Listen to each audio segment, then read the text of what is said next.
Welcome. Today we're going to go over the main reasons that most pros shoot in manual. Now, this doesn't mean that we shoot every single second in manual, but 99% of the time I am shooting in manual, and there are very specific reasons for this.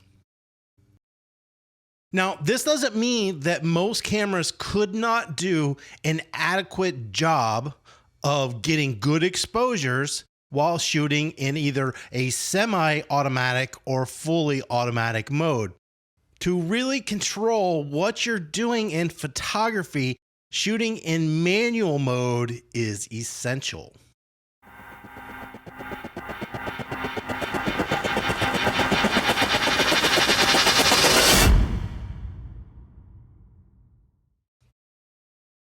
There's two basic reasons that I'm shooting in manual. The first one is exposure, and the second is control. And control is part of exposure. But what we're gonna do is we're gonna talk about the exposure first.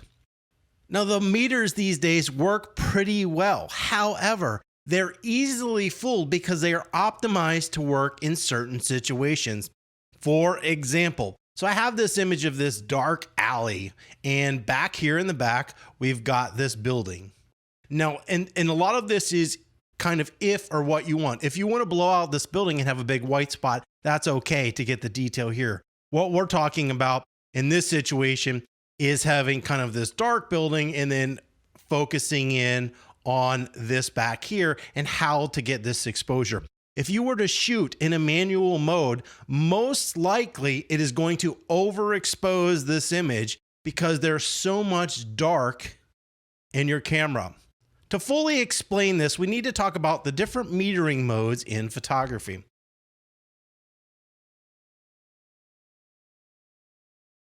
Now, the first one is spot metering. So spot metering, and we see this little red dot, is usually like a 1 to 3 degree spot meter that you put on a point and it will meter. Now, we have to look to see what this subject is. Remember, photography, the meter is looking for 18% gray. So to get the most accurate reading out of your meter, your subject that the meter spot is on needs to be 18% gray. If it's not, it's either going to overexpose or underexpose your image. So in this case, using a spot meter is going to help you. Why? Because it's going to eliminate all this dark image, which is going to give us a false meter reading. We want to hold this highlight. So this is what we want to meter or expose for, not the sides of these buildings. So let's turn that off, and we're going to go to the next one. And the next one we have here is sort of a center weighted metering. So here we might have like a 10 to 15 degree spot meter. And what it's going to do, this center weighted, it's going to take an average of what it sees in this red area. And remember, it's metering off 18% gray, and it's going to take that average and then give you an exposure. Now, in this case, it's getting some of this dark imagery here. So it's going to tend to overexpose this background a lot because this is really bright and this is really dark. The camera doesn't know what you're trying to do. It's just trying to make the best guess of the information that you have given it. And this is where that control comes in. Remember, the camera is only making a guess off of the information that you feed it. The last metering mode here is an average, or this kind of, as Nikon, I think, calls it matrix metering. So what it does is it looks at the whole situation. We're looking to meter the whole situation. However, most cameras give 60% of the weight to this area here, and then the other 40% to this area out here.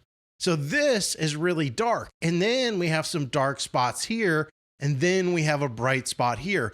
We're giving drastic information to the camera saying this is really dark and this is really bright. And then it's going to average that. And most likely, once again, it's going to overexpose your image.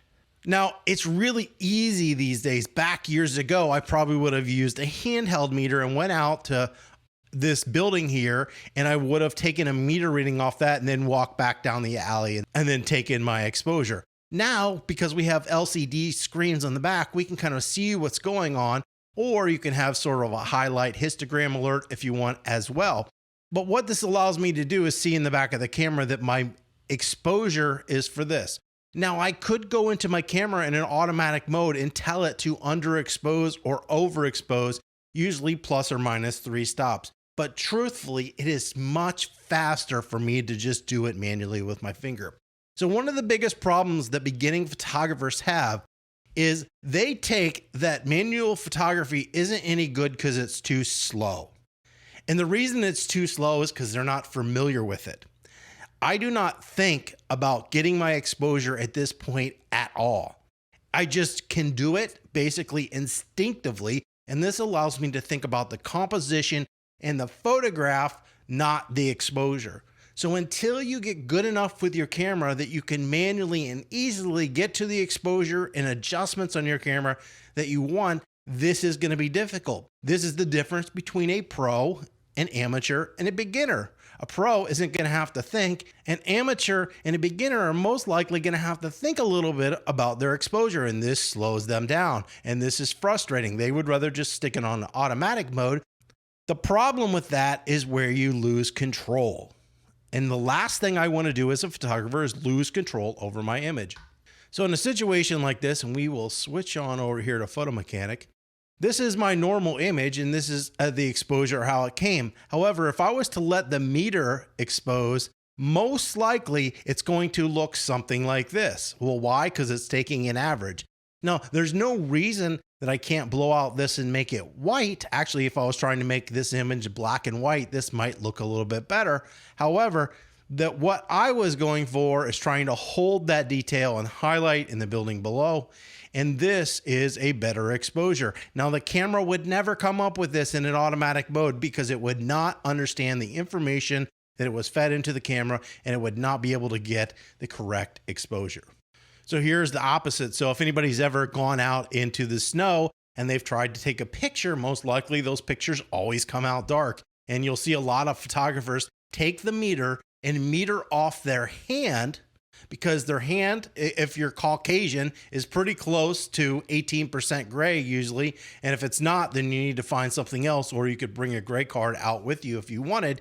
You need to meter off something. You can't meter off the reflection of the snow. Well, why? Because this is all white. It doesn't matter if you use a spot meter, a center weighted meter, or a matrix meter. It's always, always, always going to underexpose your image and make this too dark. By metering off your hand, you're getting a more accurate meter, and then you're going to get a more consistent and accurate exposure. So once again, the meter is being fooled.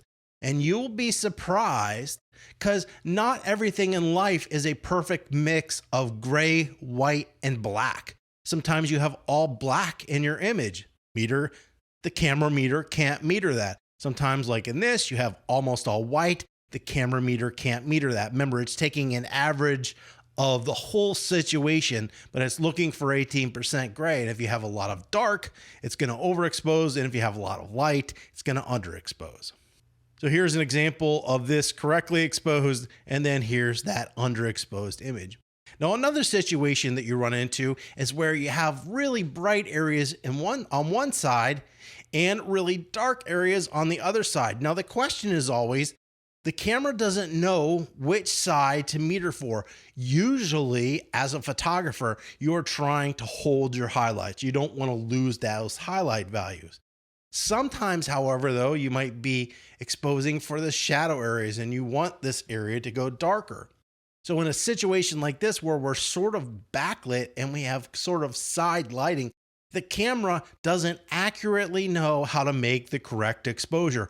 Once again, being able to manually adjust your exposure to how you want it, which is your control over the image now, is going to be your best option and give you the best exposure.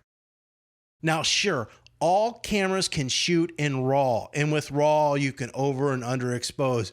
But the best image quality, the best image you're ever going to get is being able to accurately expose images and not have to make those large adjustments.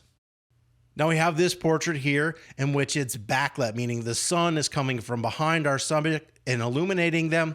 And if you were to take the correct exposure here, you would get lots of detail in that sun, but your subject would be way too dark, and that would defeat the purpose of this image, which is to give this beautiful rim light golden quality, but we want to actually see our subject, not hide our subject. So once again, shooting in manual lets us easily override the camera and get the correct exposure without having to fool with plus or minus exposure on your camera.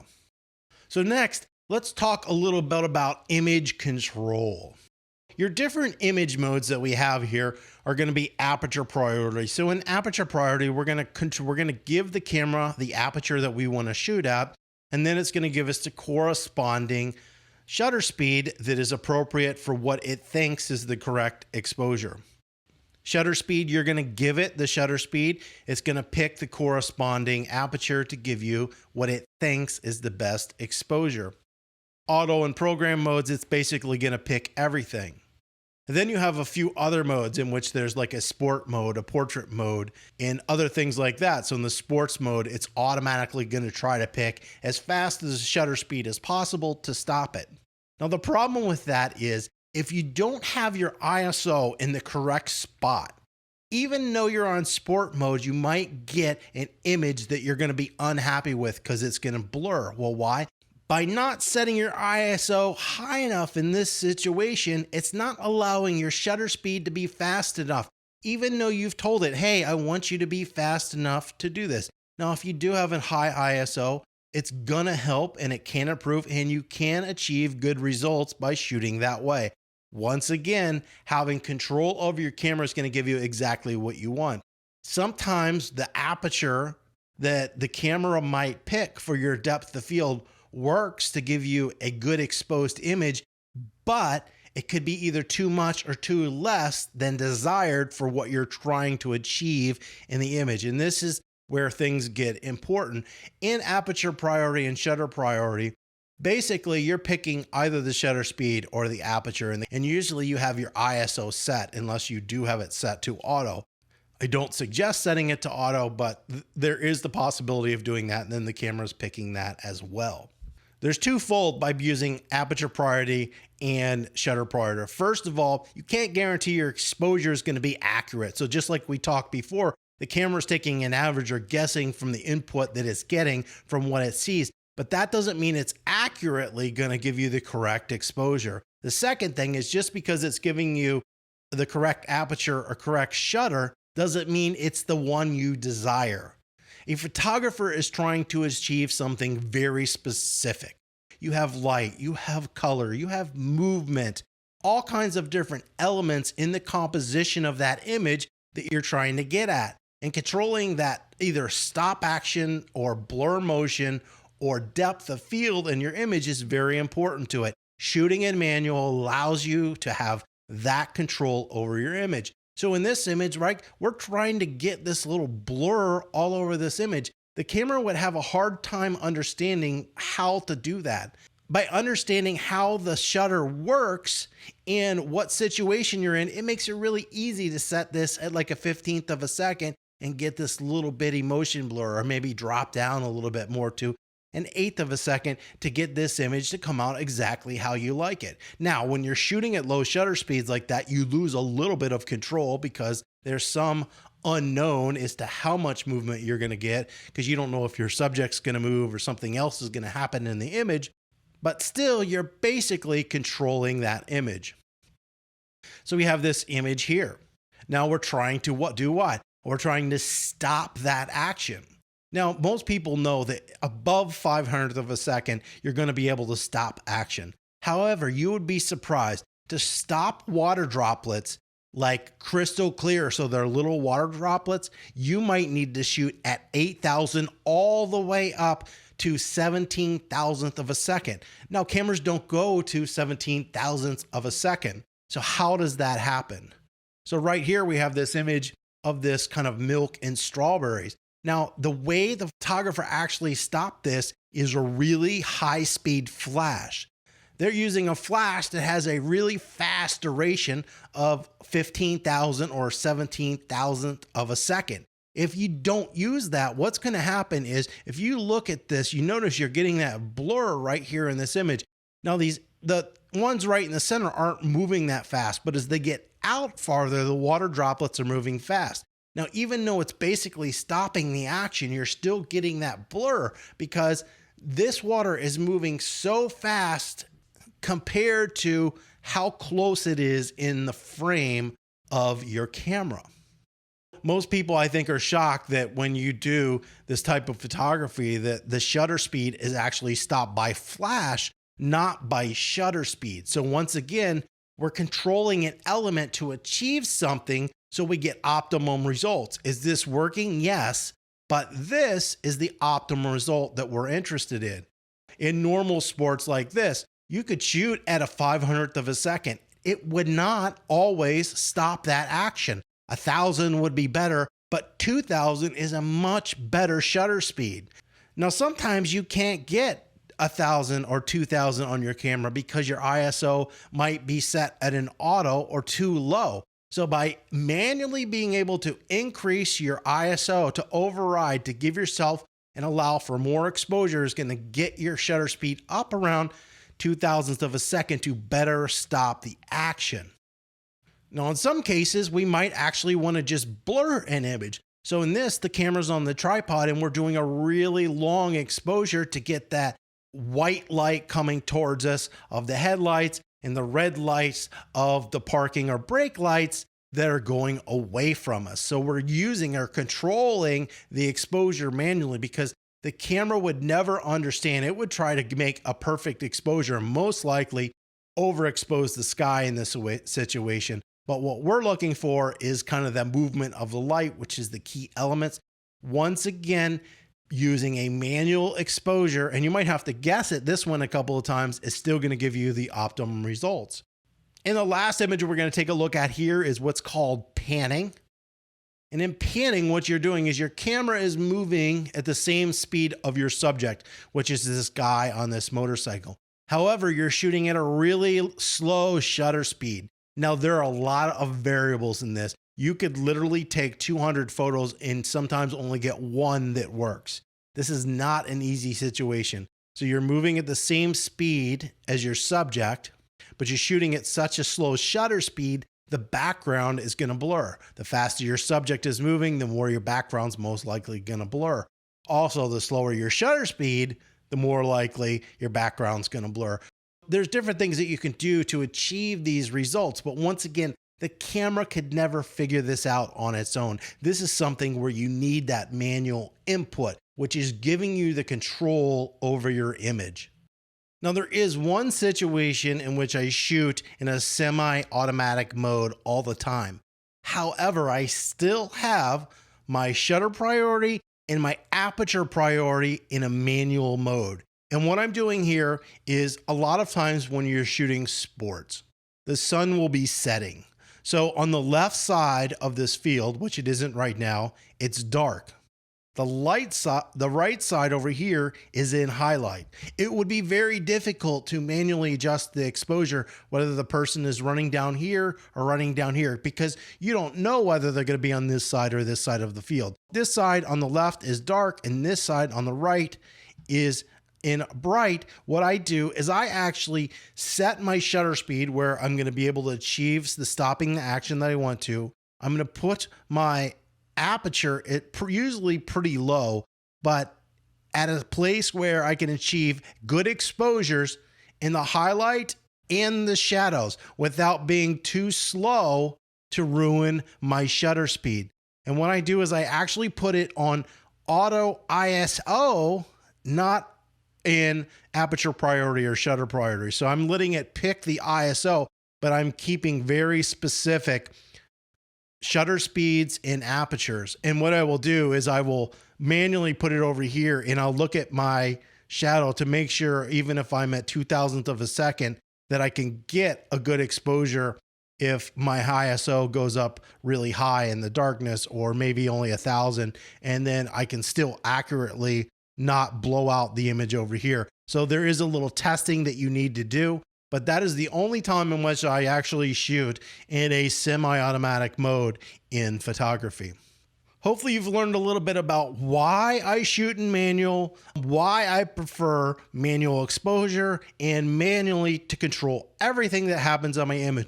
Remember, most of this is just experience. Once you get good at it, it becomes second nature and it's not something that you have to think of. If you have any comments or questions, you can leave those below. And as always, don't forget to subscribe.